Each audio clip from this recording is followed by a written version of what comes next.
Good evening, guys. Welcome to a special edition of the Bird's Nest. Please like, comment, and subscribe. Well. Kenny Pickett just got traded to the Raiders to be the backup that he was meant to be. That means, let me go back. I got home today and I checked the Twitter and I ran across a Tony Grossi tweet. And I saw all the stuff grayed out, so I couldn't like it or comment. I was like, oh, he saw my tweet calling him a devil. Good. Because he tweeted yesterday, I think it was yesterday. Yeah, because I was on a rampage last night when I found out about that Gage thing. So I was on Twitter going off. I was cussing people out. I don't even be cussing at people. Calling everybody devils, Stefanski, all of them. So anyway. But what set me off was Grossi did a tweet saying Kenny Pickett needs to be traded and Shedeur needs to go to the practice squad. Now, I told y'all that Tony Grossi and Mary Kay says what the team wants them to say. So, he said, he was also the one that said before the game that Shedeur and Dylan were competing for QB2.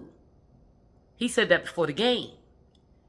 And Kenny was supposed to be back ready to play by the first game. So I was like, now why they playing for QB2 again? Okay.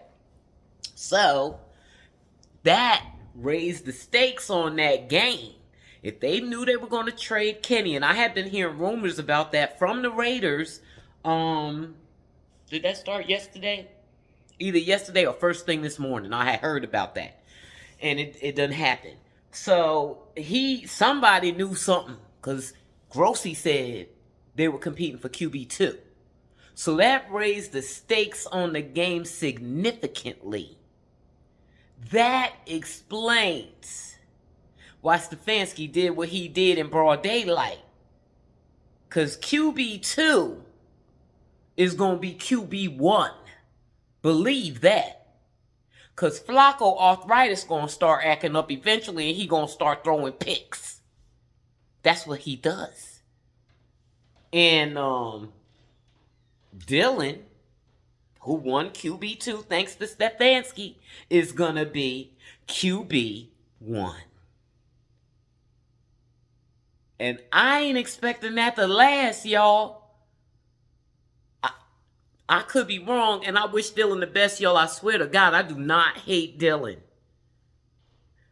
I went to his game. I rooted for him when he was balling out. I wish him the best. But I am not a fan of short quarterbacks. I'm a Panthers fan, and our quarterback is short, and I've been praying for him to leave for 2 years. So, y'all, here I was thinking that Shedeur may not ever play for the Browns, even if they if they banish him to the practice squad, a team can pick him off. And New Orleans needs a quarterback. I don't think they can send him to the practice squad. I don't know. You never know. I don't look. I can't read nothing with the Browns because they are strange. So it looks like Shedeur going to be playing in Cleveland.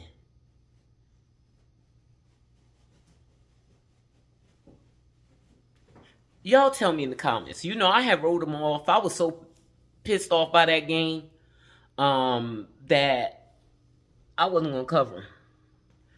Now that we know Shadore's going to play, he's going to play. I don't think Dylan's going to... I don't see it. But hopefully, even if he's not great initially. Again, of course he's not going to be great when he first goes out there. So hopefully they got a lot of games. Let's say Flacco gets them through that tough first 6 games. Let's say he can hold on that long. And then Dylan comes in. That gives us still 11 games left. So hopefully they give Dylan 5 games to, warm up to the league. It didn't take Bo Nix that long and Jaden Daniels, but let's see. You got to give him a chance. You can't bail on him in the first sign of trouble. But after that, oh my God, are we going to see Shedeur this year? Wow. It's too bad. It's too bad that Kevin put the fix in on the QB2 competition. So he got to go third. But that's better than being fourth. Like, with Kenny Pickett, there was no chance. And hopefully he can get in there before Deshaun gets better. Because I don't know what's going to happen when Deshaun comes back. That is just another monkey wrench in the situation. But if Deshaun doesn't get back on time, or if the owner sticks to his word that he is done with Deshaun, honey, he said that publicly. And they can get Shadore the ball out. They know who Shadore is because they've been watching him all off season, even closer than me. They know how good he is. They know what they about to get. And they know if they banish him to the far reaches of the bench, they can't make any money off of him. So, that's big news. I had to come on, y'all. I still stick to my sentiment about all them devils over there. I don't feel bad for making Tony Grossi feel as bad as he makes me feel. Oh my God. I hope Shedeur is so happy today. And I know he probably like, that's why they took QB2 from me. That's why they took it. Because they knew that once I get on that field, it's over. Well, Stefanski. I bet you Stefanski is the only one on that team hoping that Dylan work out. Praying. But he's... Just like Shedeur was balling out in training camp and I said he wasn't moving up the depth chart, I wasn't saying that just to be saying it. The problem was Dylan wasn't balling out. They were giving him all the reps. Oh, I want to repost my thing. They were giving him all the reps. He got more reps than Flacco, Pickett, and Shedeur. All the way up until training camp.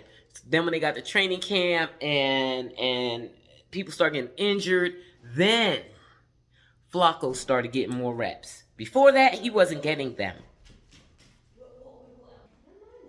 So he wasn't getting many reps. In fact, through OTAs and mandatory minicamp, even Shedeur was getting more reps than Flacco. I hate to be saying the same thing over and over again, but, different people see the video. So, I didn't know what the plan was. It seemed to me like Dylan was QB1 because of the rep. He was getting so many reps. Why is my phone not charging? Oh, what happened? Where's my charger? Is that it? What is that? He was getting so many reps. But it wasn't working. Despite poor Kevin. He was working so hard with that boy trying to turn him into something. Giving him all those, hold on guys. He was getting so many reps. And the media and the analysts that were going to the practices, they all said, Dylan doesn't look like an NFL quarterback to me. He's inconsistent. He'll have some really good moments. And then in the same day, really bad moments.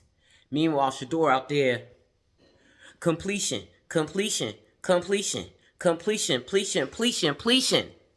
Balling out, outperforming all 4 of them.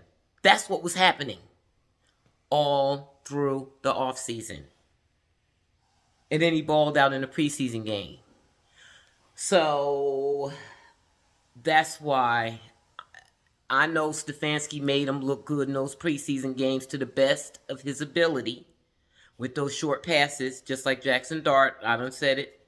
But he can't do that in the game. He's going to have to do more than that. And based on what they were saying throughout the offseason, I don't think he's going to be able to do it. So, but he will have a chance. And even if he's not fantastic, like Kenny Pickett, Kenny Pickett is allowed to have a career. He might be a backup, but he's a millionaire. Same thing with Huntley, who got cut. He's been like a full-time backup too. And he's a millionaire. That's the same thing Shiloh said. Shiloh was like, he need to make it to the NFL so he can maintain his lifestyle. And he said he doesn't care if it's on the practice squad, because those guys make $800,000 a year. He said, do you know how hard it is for regular people to make $800,000 a year? You darn right, honey. That's what senior VPs in Fortune 500 companies be making. Okay, maybe not senior VP. Yeah, senior VP, to be the executives. You got to get that executive title to be getting that $1 million salary. But those people that report to them, they the $800,000 people. So he's right, and I hope Shiloh gets picked up by somebody, or even the Buccaneers give him another chance on the practice squad. I know, because he said from his mouth he would be happy with that.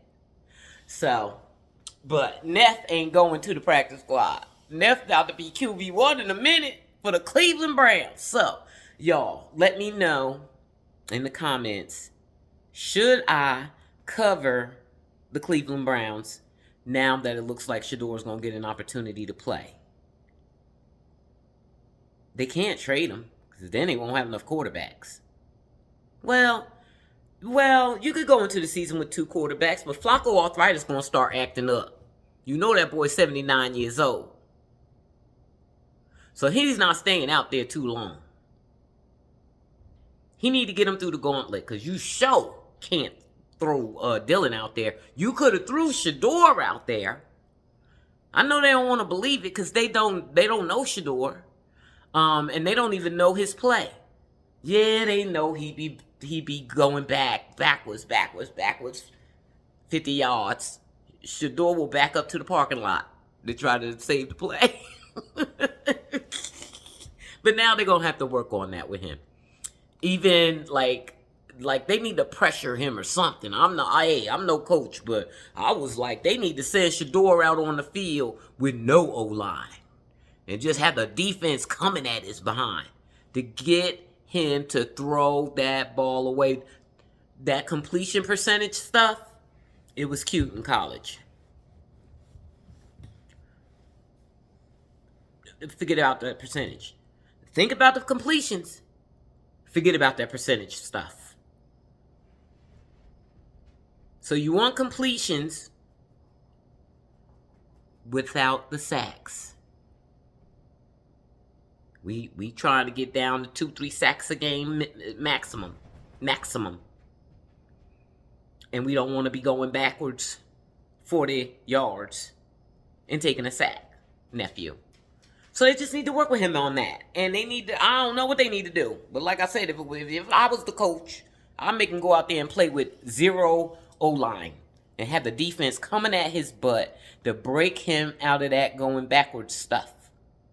And holding on to the ball, trying to pray that somebody get open. But he'll be in the NFL. He ain't going to have to pray. First string wide receivers going to be out there waiting for him. And I'm praying. Gage. And Luke. I want Luke back so bad. I hope they get Luke. That he earned a spot on the practice squad minimum. To me. Him and Gage, man, they balled out. And they need wide receivers. So, if Shedeur has that, well, he's gonna have to throw to Judy, because he's wide receiver 1 until somebody take his spot. And as much as Gage improved over the offseason, I think Luke is the best. Shedeur was balling out with Luke all offseason. So now I'm excited again. Oh my God. Neff is gonna get to play, and I don't know how him and Stefanski gonna work. I mean, I hope that they can mend fences, because I know, Shadore would never say anything bad about him. And even his homeboy, Boog, put out a video, I think it was yesterday, talking about what, really them not giving him the opportunity, in that competition. He was saying the same thing as me. Don't call it a competition if it's not a competition. But it was a competition. It's just that Stefanski had control of it. Somebody made the call on that. And Stefanski said, okay, we could do the competition, and since y'all want to try to make Shedeur QB2, I'll fix you, buddy. So good luck to both the rookies, man. That's great news for them. I am overjoyed for both of them. I know they happy as all get out. I hope that erased all the pain of that game from Shedeur and just took a whole load off of him. Unless they try to put him to the practice squad like Tony Grossi said. He did say it. So, but if they put him to the practice squad, the Saints need a quarterback yesterday. I think they would come get Shedeur. So, see, Raiders needed a backup. And if the NFL didn't learn nothing over the past 4 months, they learned that Shedeur cannot be a long-term backup. He gonna need to be QB1, or he need to get the hell out the league. You can't be inflicting us on some team with Shedeur as they backup. Because, honey, we've been reading Cleveland for filth. I done pissed off Tony Grossi. I love it. He made my day with that block. So, that's it, guys. We up. Let's go. Let me know. Do I need to cover these heathens in my recaps so we can know what's happening up until our nephew hit the field? Y'all have a good night. I'll talk to y'all next time. Please like, comment, and subscribe. Mwah.